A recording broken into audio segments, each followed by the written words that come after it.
Social media पर जैन समाज के सबसे लोकप्रिय जैन न्यूज चैनल महालक्ष्मी की ओर से रात्रि 8 बजे आपके पास आज है फागुन कृष्ण त्रयोदशी। कुछ वर्ष पहले की बात है, आप में से कई लोग जानते भी होंगे, आज हम दोहरा रहे हैं। आचार्य श्री जा रहे थे बिहार में संघ के साथ कि अचानक शोर मचता है, हड़कंप मचता है, हटो हटो हटो, पीछे हटो, पीछे हटो, भागो भागो। डर के हमारे श्रावक पीछे हट जाते हैं। मुनिषी को संघ जो होते हैं वह भी पीछे होते हैं, पर आचार्य श्री वहीं पर रुक जाते हैं।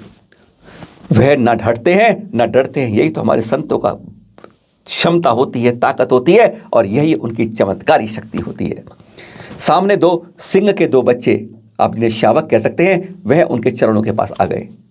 काट ना खाए, कुछ ना कर दे, लेकिन आचार्य ऋषि वहीं पर शांत स्वभाव से खड़े थे। उनकी तरफ टक टक देख रहे थे, कैसे हैं बच्चे। और वह दोनों शावक, वो भी दोनों वहाँ पर चरणों में जैसे पास आके ठिठक कर यूं ही शांति से बैठ गए थे।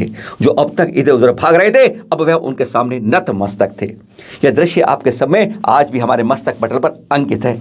यह कुछ वर्ष पहले की बात है, पर आज हम बात कर रहे हैं। कहते हैं जब गुरु ऐसे होते हैं, शिष्य कम नहीं होते हैं। तू डाल डाल, हम पात पात होते हैं। यही कहानी कल 27 फरवरी को दोपहर को कुंडलपुर महामहोत्सव में दिखाई दी। रविवार को और दिनों की अपेक्षा दुगनी भीड़ हो जाती है यहाँ पर।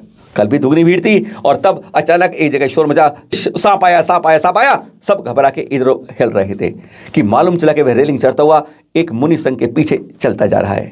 तब तक तो वीडियो में कैद नहीं हुआ। जो कैद हुआ वह दृश्य अब आप देख रहे हैं।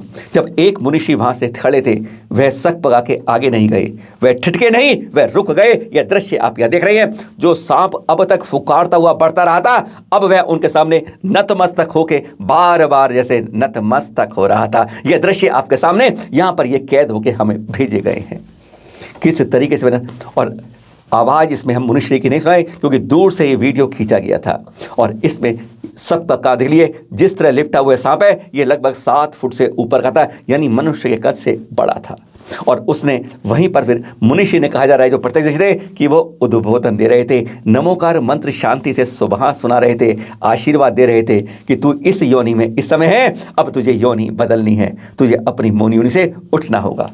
इस तरह का उद्बोधन जैसे वह सुन रहा था, समझ रहा था, यह अविश्वसनीय लगता है, पर चित्र को देखकर सजीव लगता है। कुछ देर उद्बोधन किया और फिर देखिए किस तरीके से आप उनके दर्शन करता हुआ वह बाईं तरफ मुड़ गए और वह दाईं तरफ चला गया। कहाँ चला गया किसी को पता नहीं चला। शांति से अब वह फुंकार नहीं रहा था, जमीन पर रिंगता रिंगता जमीन के अंदर कहाँ चला गया किसी को यह कैद नहीं कर पाया। यही तो होता है, जब गुरु ऐसे होते हैं तो शिष्य भी उनके ऐसे होते हैं। यह है शांति, सद्भावना। और किसी को सुना था, महावीर भगवान को भी 2 चाणविद्रों ने एक सिंह को उपदेश दिया था। यहाँ पर एक मुनिषी ने एक सांप को दिया है। आगे योनि क्या मिलती है यह भगवान ही जानते हैं। जैन मंच पर अजैन बंधु का सम्मान, हो गए ना हैरान, क्योंकि जैन मंचों पर जैन समाज के व्यक्ति के लोगों को मंच और माला और सम्मान तो पराये देखा जाता है। पर यह दृश्य उदयपुर के घिंगला गांव के आचार्य श्री सुनील सागर जी के सानिध्य में यहाँ पर अजैन बंधु का सम्मान किया गया। यह चौंकने वाली बात है। ऐसा क्या कर दिया उन्होंने कि हमें उनका सम्मान किया। अनिल स्वर्णकार भाई हैं जिनका यह सम्मान किया गया। क्या किया इन्होंने सम्मान के लिए? इनका सम्मान किया, प्रशस्ति दी, पर करा क्या काम, यह जरा इंपॉर्टेंट है। आदि ब्रह्मा आदिनाथ फाउंडेशन शुरू किया इन्होंने, गरीब कमजोर बच्चों को आर्थिक रूप से सहयोग देने के लिए। यही नहीं, आचार्य श्री सुनील सागर जी के आशीर्वाद से इन्होंने आचार्य सन्मति सागर जी गुरु मंदिर एवं विद्यालय का निर्माण शुरू किया, जिसमें आज भी 8वीं तक के बच्चों में 250 को यह जरूरतमंद बच्चों को शिक्षा दिलवा रहे हैं। लौकिक शिक्षा के साथ जैन धर्म की शिक्षा भी उनको मिल रही है। यही तो है, जी और जीनो दो के कहते हैं। जो हम दूसरे रास्ते में होते हैं, हम अहिंसा और शाकाहार में बढ़ जाते हैं, सम्मान तो बनता ही है ना। शांति और बातचीत हर समस्या का हल है। रूस यूक्रेन पर हमले कर रहा है, 5 दिन हो गए आज। कहते हैं छोटा सी यूक्रेन, जिसके पीछे उम्मीद थी पड़ोसी उसके आएंगे, साथ में नाटो के देश, साथ में आएगा अमेरिका, पर कहते हैं जब मुसीबत आती है तो असली परख तभी होती है। सब पीछे भाग गए, अब तेरी सहायता करेंगे, इस तरीके से जग रहा है। पर उधर पुतिन जी भारी हैं। बातचीत हर समस्या का समाधान है, मोदी जी ने यही कहा, और यही बात कही है हमारे महावीर स्वामी जी ने। यानी वही रास्ता सब हलों को निकाल देता है।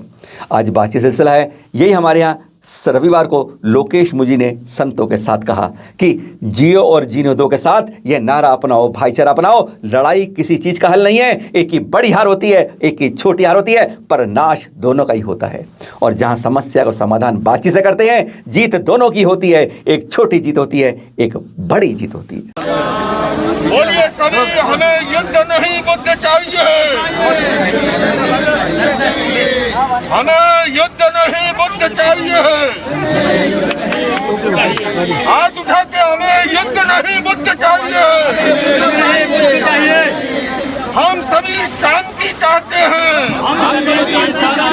हम सभी शांति चाहते हैं। सारी दुनिया में अहिंसा का,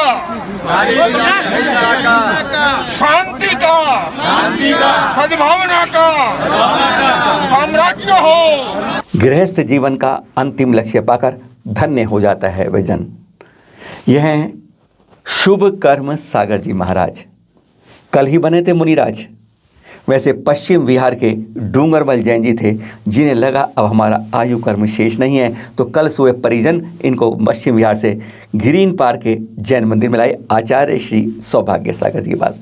हाथ जोड़कर इन्होंने कहा कि अब मेरी आयु मेरे साथ नहीं लगती, मुझे दीक्षा दे दीजिए, मैं कम से कम गृहस्थ जीवन से उस अंतिम लक्ष्य की ओर जा सकूं। आचार्य श्री ने सबसे पूछकर आपको दीक्षा दे दी और नाम रख दिया आपका शुभ कर्म सागर जी महाराज। और चंद घंटे बाद ही 11:11 पर आपका देवलोक गमन हो गया। कहते हैं अंतिम चरणों में, अंतिम सीढ़ी पर इस पर पहुंच जाओ तो जीवन पूरा पूरा वह पहुंच जाता है, उस लक्ष्य पहुंच जाते हैं जिसकी हर को आस होती है। धन्य है ऐसा जीवन जिसमें उत्तम समाधि की तरह हमारा देवलोक गमन होता है। चैनल महालक्ष्मी आपको हार्दिक विनम्र करता है और कल मिलेंगे आप लोगों से। फिर हम कल करेंगे अपने उन तीर्थ मंदिरों की बात, उन तीर्थों की बात, उस भगवान की बात जहां पर आज भी गंदा पानी गिरा है। सिंधिया जी, हमें भी चैन से सोने दो।